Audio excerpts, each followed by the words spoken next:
Hi, Angela, and welcome to the Health After 30 podcast. I am really excited to have you on the show today because I have to be honest, you are the first professional bodybuilder I think that I've ever spoken with, and specifically ever spoken with when it comes to health. So thank you so much for being here today. Oh my God, thank you for having me. I'm super excited to be here.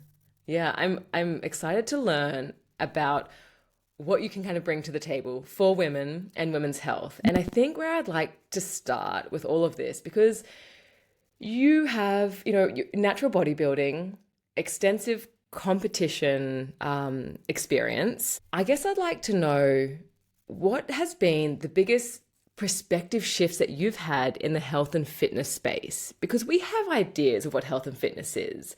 But I think specifically when you're competing and when health and fitness is then your profession as a professional athlete, you might have different nuances that come to it. So I'd just like to kind of start the conversation with, what is your perspective on health and fitness? And through bodybuilding and competing, it totally shifted. What I did not know was how capable women are and how strong women are. And I say women, it's not only me. I was the first one, to be honest with, I tried it on basically, like I was my first client, so to speak. But now that I work with so many women, and it shows me over and over and over again how the basically competitive sport transforms into lifestyle habits. And there are, of course, differences, but you can adapt so many things you learn from competing into a healthy lifestyle, which all benefits you. Yeah.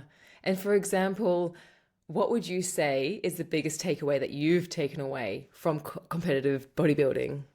So, interestingly, when you compete, you always focus a lot on leanness and getting rid of body fat. And the approach, though, is so different. In general, we are so focused on the scale, on a number on the scale, and maybe if we have some tools on body fat percentages. What we are not focusing on, and this is basically the wrong approach, why we struggle so much with it, we are not focusing on healthy muscle tissue. Bodybuilding, you focus on building muscle. You're focusing on healthy muscle tissue to create the body you want, change your body composition, and then the fat loss comes with it. That's just a byproduct, basically. So shifting that mindset and not being so focused on a number on the scale and a body fat percentage, and actually saying, okay, I want to build healthy muscle, and by doing that, I'm changing my body fat. That was like a key ingredient, or it's an important part what women need to understand. It sounds like the key part to it because, in the health and fitness industry, we're bombarded. Weight loss, fat this, burning that, this and that. But never has anyone really articulated it to, like you did just then, that it's not even about the fat. It's about if we focus on our muscle composition, that will just naturally happen. And weight loss is a very interesting one because it's huge. And I also I promote also feel good weight in a sustainable way, in different ways in which you can do that. So I'm also very interested to kind of tuck into that with you as well. But when we think about our muscle composition, because for most of us who don't compete, we walk, we do yoga, we maybe go to the gym. How can we start focusing on muscle? Well, what do we do to, I guess, bring muscle composition to our main focus? Oh, very good question. So, in general, like I always say, like sitting is the new smoking. Like sitting is so bad for us and it causes so many issues. And what we do is we destroy and lose healthy muscle tissue. And the muscle is the important key because this is, well, first of all, it's a glucose sponge, right?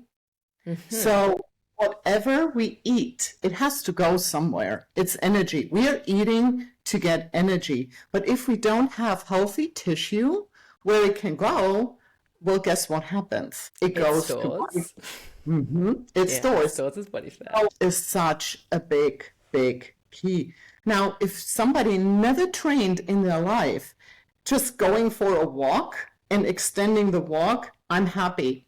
I always, always, always emphasize weightlifting, because if you say, where do I get the most bang for my buck? Where do you see the fastest results? It is the weightlifting thing. Now, women are always afraid to bulk up, to get massive. And well, the only thing I can say is, if you gain too fast muscle tissue, good for you, congratulations. That is amazing. And if it's too much for you, just lift less. You can Well, change. Your body's adaptable. It will work as much as it gets. bodybuilding is like art.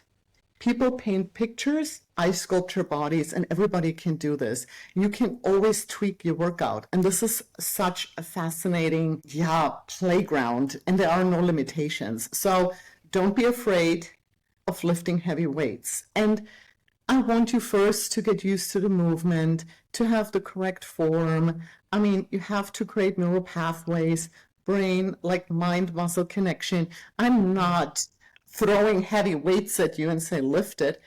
We go step by step and build it up. But interestingly, I have clients, I mean, think about it. They are stuck on their 5-pound dumbbells, or like whatever, 2 kilos or 5 kilos max, and they're not going up. And then the other day I had a client and I said to her, you have 2 kids, right? And she said, yeah. So do you know how much they weigh? She said, oh yeah, of course, 35 pounds. Yeah, exactly. And I'm like, do you lift them up? Of course I do. I'm like, here you go. It's time to switch from 5-pound dumbbells to a heavy weight, because you can lift up your kids. Yeah. So there is you need to just trust yourself a little bit and have an understanding what weights are. They're just intimidating at the beginning, what I see with my clients. But when women get like familiarity and the trust that they know what they're capable of, that was what I was saying, the self-esteem just goes up and they change so quickly and they get so many good results. And what you also get, and this is a big part, and oh my God, I hear you and I totally like understand where you're coming from. I want my clients to have food freedom. And this constant Yeah. battle, and with the calories and all those crazy diets. And sometimes I feel like I'm always debunking. I'm like, okay, we got to stop this. We got to stop craziness. We got to just have whole foods and have some peace around it. But again, there is this battle. If you don't have the healthy muscle tissue, what is happening? Like I said, for example, you eat, well, whatever it is, it turns into glucose. We talk about the carbs, right? That's always the big. Yeah. No carbs. I have no problems with carbs, because if you have healthy muscle, what happens is the glucose, so you digest the food, the glucose is in your bloodstream, you release insulin, right? Insulin is the hormone what opens the cells to get the glucose out of the bloodstream and into your cells. Now, if you have damaged or not enough cells, the insulin doesn't work. And this is the first sign of insulin resistance. And I see so many women, especially in their midlife, battling that because they never took care of their muscle health. So now we have this going on. The blood sugar goes back to the liver, spills over, and creates this visceral fat, the dangerous one. Yeah, that kind of is around the mid area. Exactly. Yeah. Yeah. And that's what, and how many times have you heard, I don't understand. All of a sudden in my 40s, I gained that weight in my body. But that is an indication that you don't have healthy muscle tissue. And that is the first thing you should start doing, getting the movement in, getting the strength training in, and fixing that to be able to get the glucose out and get the metabolism going. So that's one big key. If you're like most people who tune into the Health After 30 podcast, you know that good health and quality of life go hand in hand. It's beyond our lifespan, but rather our health span that we need to focus on. aging naturally, longevity, getting into old age, and keeping up with the things that we love should be a priority. Please meet Kimberly Rebecca. She's a naturopathic doctor who uses peptide bioregulators as well as a longevity protocol to help enhance energy, get that mental clarity, good, and balance your hormones into old age. Please follow any of the links below to get in touch with her and don't miss a chance to work with her today. Yeah, the importance of our muscle, because you can be eating well, you can be moving, maybe, yeah, using your 2 kilo dumbbells and doing a small walk. But if you're not having that muscle, if the muscle's not growing, if the muscle's not being productive and being used in the right way, then we're not, we're not perhaps, the processes aren't going on in our body correctly. Correct. And what happens too, just think about it, sarcopenia starts in our 30s, so the loss of muscle in our body. So slowly but surely you are going to lose muscle as you age, and we want to work against this. And How do we work against this? How can we start working against that? Because I mean, health after 30, the reason why I kind of made this podcast was because so many people, I saw it in my friends groups and with my clients, myself, you get to 30 and you can't do the old tricks that you used to be able to do in your 20s. Yep. They don't really work anymore. You get away in your 20s with a lot because the body is able, for example, to trigger muscle protein synthesis with way less protein as you get older.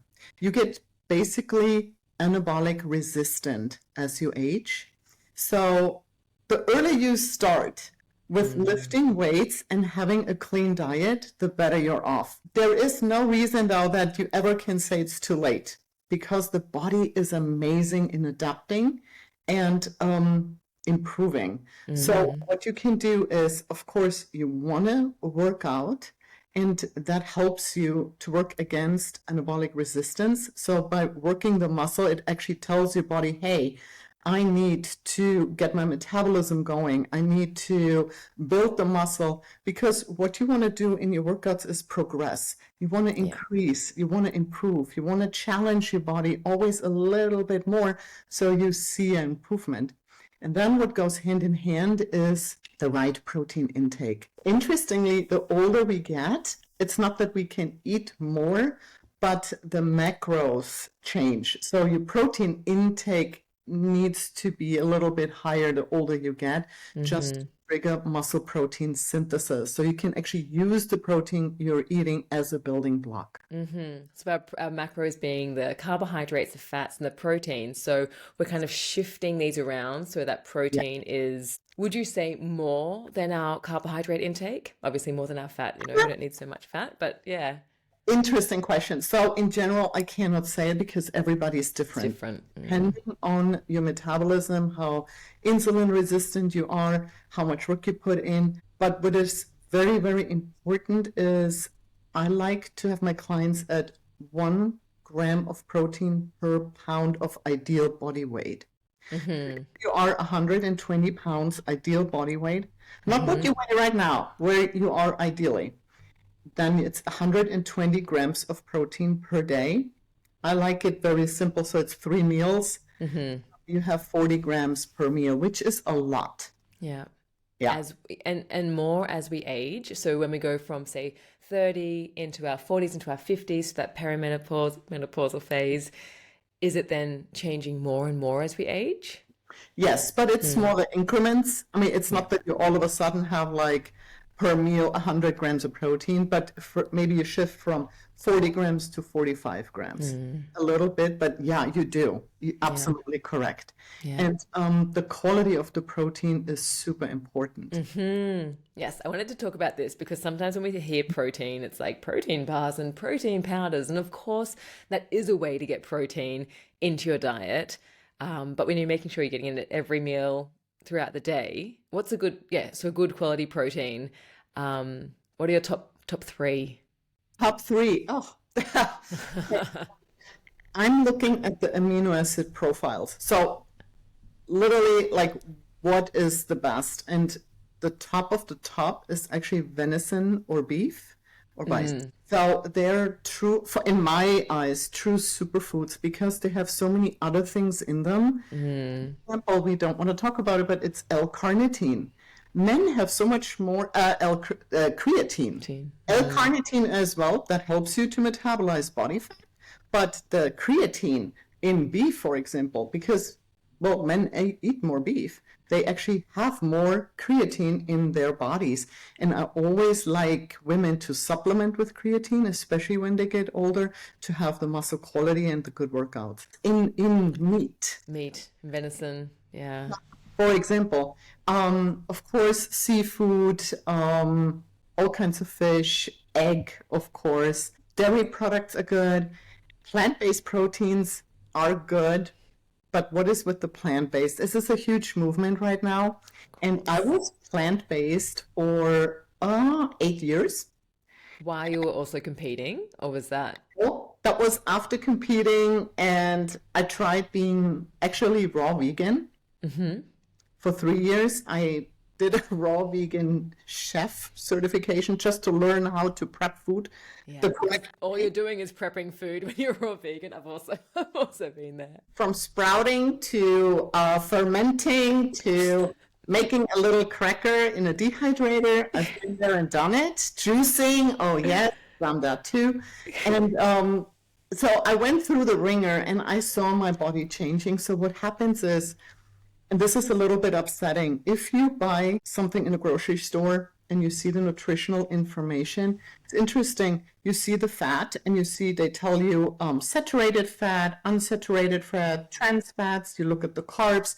They tell you the whole amount of carbs, then how much fiber is in it, how much sugar, how much added sugar. And then you come to the protein and it just says protein. Protein. They don't break it down. I never thought about that. Like all the amino acids. Is it a complete protein? Exactly. Huge. So what happens with plant-based proteins, they're not complete. You always have to combine different plant protein sources to make it a complete protein, and you're going to be fine. What happened with me though, just to get the amount of protein, I had to eat so many calories that was devastating for me. I'm like, whoa, I can't even get there. Because, for example, you need the amino acid leucine to trigger muscle protein synthesis. And in a meal, it should be 3 to 5 grams of leucine to get the result of muscle health. And in every animal protein, even in whey protein, in a protein powder, so to speak, it's there. And it's not. So if you look at, let's talk about protein powders. If you look at protein powders, so difficult to find a good quality. This is always like if somebody is in a time crunch and really has no other option, I use protein powders, but I'm very, very strict with researching the quality. Picky with where and who you're going with and where it's coming from. Absolutely. And if it comes to plant-based protein powders, you always want a protein powder which has, for example, rice, pea, and hemp protein in it. So a combination. So you have a complete protein powder. But that would work. Now, if it comes to a meal and like, let's say it's plant-based and you just use one source, I always like to have branched chain amino acids with the meal just to make it complete and have a supplement. Yes. Yeah, to make sure it's there. Yeah, that's wonderful. It is. Yeah, absolutely. So I wanted to ask, firstly, where can people find you if they also understand that they need to start putting more importance onto their muscles? Yeah, you find me on social media as Health Coach Angela. And the name of my company is House of Shape. So if you go to House of Shape, that's where you find me. And I have a Facebook group where, again, for me, support is very important. And that's where you find me. You can ask me questions. And in my community, I have wonderful women and we help each other to like share recipes, or just sometimes you have to hear, hey, you can do it. Let's go. Yeah. You do, absolutely, because sometimes doing it by yourself, you have your up days, you have your down days, and, everyone's there, everyone's been there, and maybe, they're out of there, and just to hear, okay, come on, Let's keep going. Let's keep doing this together. That's actually, it's so important to have that.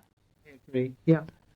And if there's one thing, and I don't like to say one thing, but I always like the saying, if there's one thing, but not one thing. But I guess if people are going to finish listening now, what would you like them to know? If they can, finish this episode, what would you like to impart with them? Yeah, I wish that they just get started to improve their life. Start today.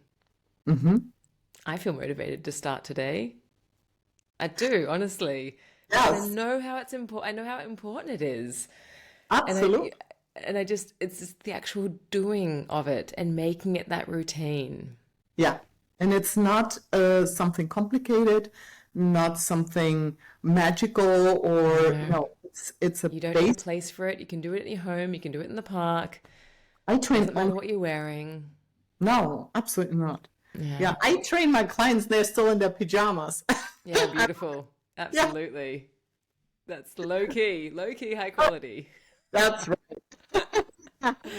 Angela, thank you so much for being here today. I feel inspired, I feel empowered, and I hope everyone who's listening is also feel the same. Oh, thank you for having me. It was wonderful. The information provided in the Health After 30 podcast is for general information purposes only and should not be considered as medical advice. It's not intended to diagnose, treat, cure, or prevent any disease or health condition. Always consult with your qualified healthcare professional before making any decisions related to your health or before starting a new treatment or health regime.